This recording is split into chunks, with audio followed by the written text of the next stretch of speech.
Greetings, everyone. Welcome to part 3 of our series for Synchronicity TV on Alive in India.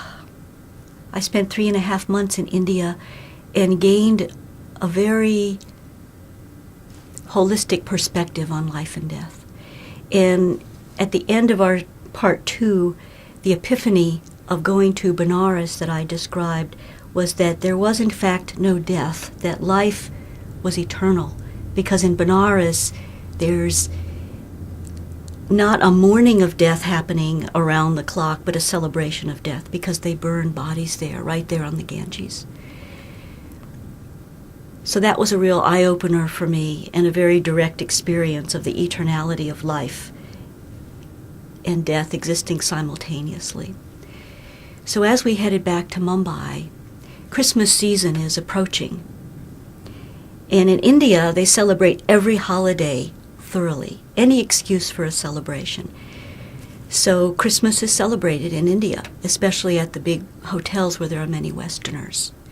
And we all got a little note under our door inviting us to join the lobby for Christmas caroling. And they had professional Christmas carolers there. So I went to the Oberoi lobby. Big, beautiful space. Big red grand piano, big 50-foot Christmas tree. 20 carolers come in, Indian people all around, laughing, smiling. And I noticed that there I was next to what used to be the Tiffin restaurant, now renamed the Phoenix.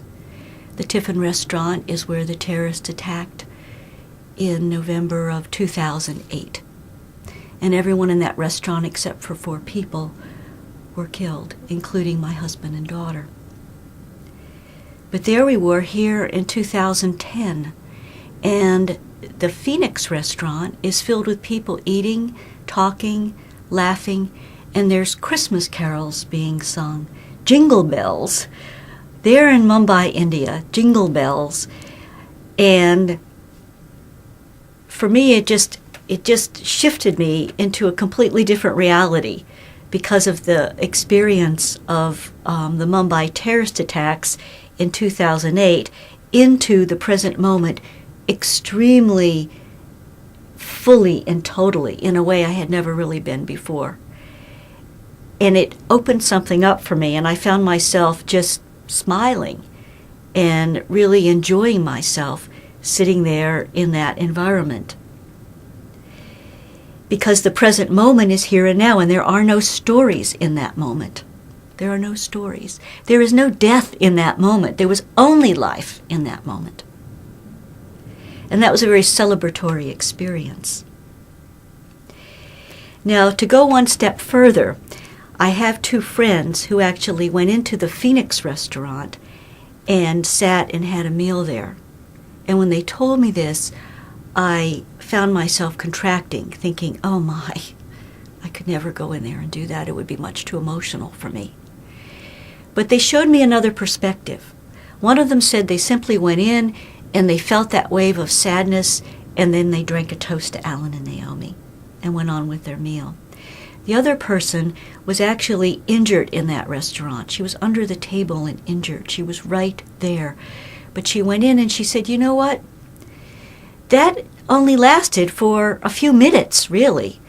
But we were there for 2 weeks.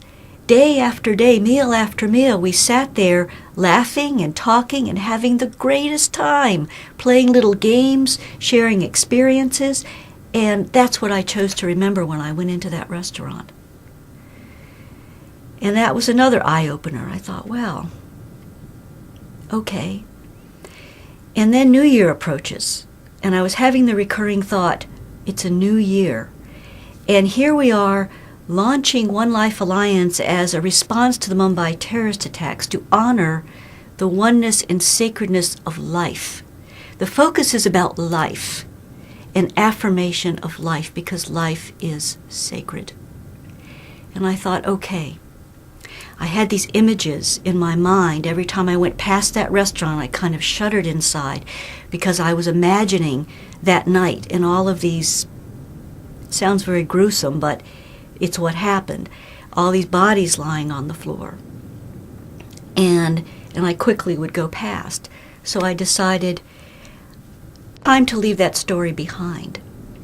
And I felt the only way to do that was to embody the message of the Phoenix.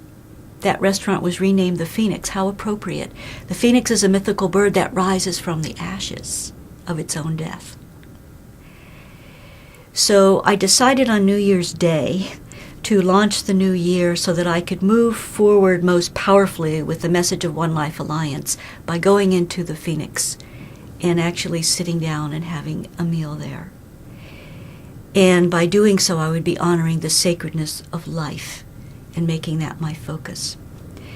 I knew, of course, that it would be an emotional experience, and I went just embracing it. That was part of what was happening. And I went in, and I stood there. I knew approximately where they were, and of course, tears were flowing. It's interesting, the restaurant was empty in that moment, and a waitress and waiter came over, and they said, "Are you okay?"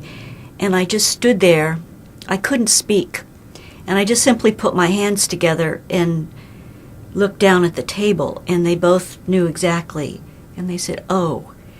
And the waiter said, "I was there that night. You must be Naomi's mother." She had the same round face. And I nodded again. I still couldn't speak. And he said, "I was in the kitchen, so I was spared." He says, "I know that group very well. I knew your husband and your daughter. They usually sat at the front of the restaurant. And they were late that night, so they had to take a table in the back. If they had been in the front, they all would have been killed." He said, "But they were in the back of the restaurant." And he was one of the ones where, when the terrorists left, he opened the door and said, "Whoever can move, come this way quickly." And so then I told him why I was there. I said, "It's a new year, and I want to open to the experience of life and honor the lives that they lived, rather than always be remembering what happened here that night when they died." And they were very supportive, and they said, "That's wonderful. We're so glad to have you with us. Have a seat." And I sat down and took whatever it was they recommended, I don't even remember, for a meal, and managed to eat a little bit of it, and just sat there looking outside. The Arabian Sea was outside. The sky was blue. There were shops across the hallway with gold, diamonds. Everything was sparkling, and there were Christmas carols playing still. And again, it was just a moment of life. Life was simply flowing. It was 2011. Life was flowing. And I fully embraced moving on in that moment. I finished the meal, said my goodbyes. There were more tears, but this time they were tears of gratitude and tears of embracing life fully, that including that experience that happened in that restaurant. But yet, here we are now. And today is New Year's Day, and there are no terrorists today. There are no gunshots today. No one's being killed today. People are laughing, smiling, and celebrating a new year. And I'm here too. And I'm here to celebrate a new year. And I'm here to share a message that life is in fact sacred. And now is the time for us all to join together to honor the oneness and the sacredness of all life in ourselves and in each other.